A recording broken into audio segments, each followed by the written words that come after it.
বিধর্মীদের যে উৎসবগুলো রয়েছে সেই উৎসবগুলোকে নরমালাইজ করা এবং মুসলিম সমাজে সেগুলোকে প্রতিষ্ঠিত করা, এটাকে সার্বজনীন করা হয় এই সময়গুলোতে। আর এই সময়টা সামনে আসতেছে,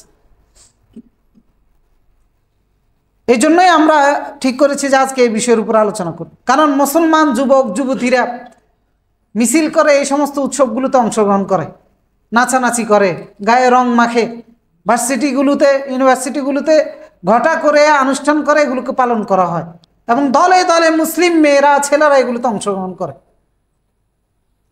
এরপরে ওই যেটা বললাম সাম্প্রদায়িক সম্প্রীতির নাম দিয়ে রাজনীতিবিদরাও সেগুলোতে অংশগ্রহণ করে এবং সেইগুলোকে শুভেচ্ছা বিনিময় করে, উপহার দেয়, মেসেজ আদান প্রদান করে।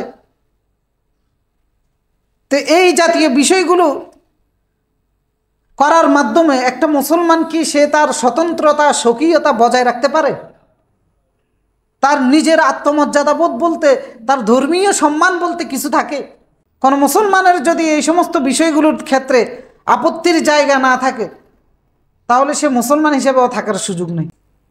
এরপরে অনেকে আছে, বিশেষ করে রাজনীতিবিদরা, তাদের সন্তুষ্টি অর্জন করার জন্য, তাদেরকে খুশি করার জন্য এই সমস্ত উৎসবগুলোতে অংশগ্রহণ করে।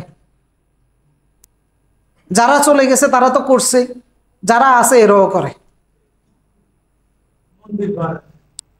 এরপরে গত বছর আপনারা দেখেছেন টুপিওয়ালা দাড়িওয়ালা লোকেরা যে মন্দির মূর্তি পাহারা দিতেছে। তো এই সমস্ত ভণ্ডামিগুলো ত্যাগ করতে হবে। আমার দায়িত্ব নয় অন্যদের মন্দির পাহারা দেওয়া।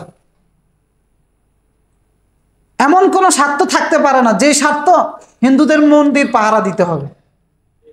মুসলমানের জন্য এমন কোনো স্বার্থ থাকতে পারে না দুনিয়াতে যে স্বার্থের জন্য বিধর্মীদের পূজার জায়গা আমাকে পাহারা দিতে হবে। হ্যাঁ, এটা রাষ্ট্রের দায়িত্ব, রাষ্ট্র করবে এই কাজ। আমি ব্যক্তি হিসেবে, সচেতন নাগরিক হিসেবে এটা আমার দায়িত্ব নয়, আর একজন মুসলিম হিসেবে কোনোভাবেই আমার দায়িত্বের মধ্যে পড়ে না। কিন্তু রাজনৈতিক স্বার্থে কাজগুলো করা হয়, তাদেরকে খুশি করার জন্য করা হয়। তো তারা কি খুশি হয়ে যায়? আল্লাহ তাআলা বলেছেন সূরা বাকারার 120 নম্বর আয়াতে, ওয়ালান তারদা আনকাল ইয়াহুদ ওয়ালান নাসারা হাত্তা তাত্তাবিআ মিল্লাতাহুম। ইহুদি এবং খ্রিস্টানরা তাদের মিল্লাতের, তাদের আদর্শের অনুসারী হওয়া ছাড়া তারা তোমার প্রতি সন্তুষ্ট হবে না। তো মন্দির পাহারা দিলে খুশি হয়ে যায়? খুশি হয়েছে কিনা তার প্রমাণ ডাকসু নির্বাচন। খুশি হয়েছে না? খুশি হয়ে ভোটগুলো দিয়ে দিছে, এরকম নাকি? আল্লাহ বলছে তাদের আদর্শের অনুসারী হওয়া ছাড়া তারা কখনোই সন্তুষ্ট হবে না। আর তারা যে সন্তুষ্ট হয় না এর প্রমাণ এটা।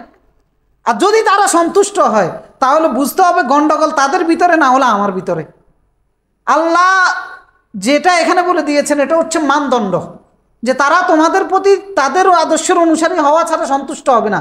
কোনো হিন্দু, কোনো বৌদ্ধ, কোনো বিধর্মী যদি আমার প্রতি খুশি হয় তাহলে বুঝতে হবে যে গন্ডগোল আমার ভিতরে, না হলে সে আর বিধর্মী নেই। সুতরাং এই বিজাতিগুলো যাদের প্রতি খুশি, যাদেরকে ভোট দেয়, যাদেরকে সাপোর্ট করে, বুঝতে হবে যে গন্ডগোল তাদের মধ্যে আছে, না হলে তারা কিভাবে সাপোর্ট করে। আল্লাহ বলেছেন যে তাদের মিল্লাতের অনুসারী হওয়া ছাড়া তারা সাপোর্ট করবে না। তো সাপোর্ট আমারে করতেছে, তার মানে বুঝতে হবে যে আমি তার মিল্লাতের অনুসারী কিছু না কিছু হয়েছি।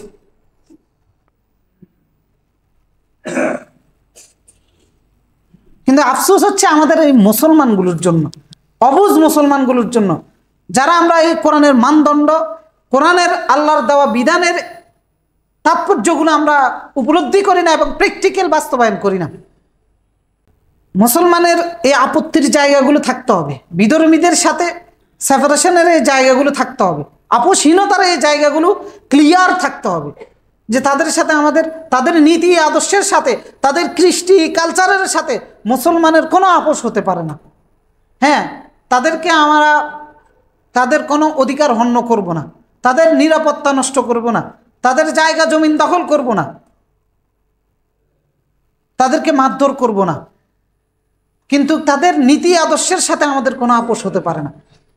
যে ব্যক্তি তাদের নীতি আদর্শের সাথে আপোষ করবে বুঝতে হবে যে সে আর ইসলামের নীতি আদর্শের উপরে নেই, যার কারণে তারা তার প্রতি সন্তুষ্ট।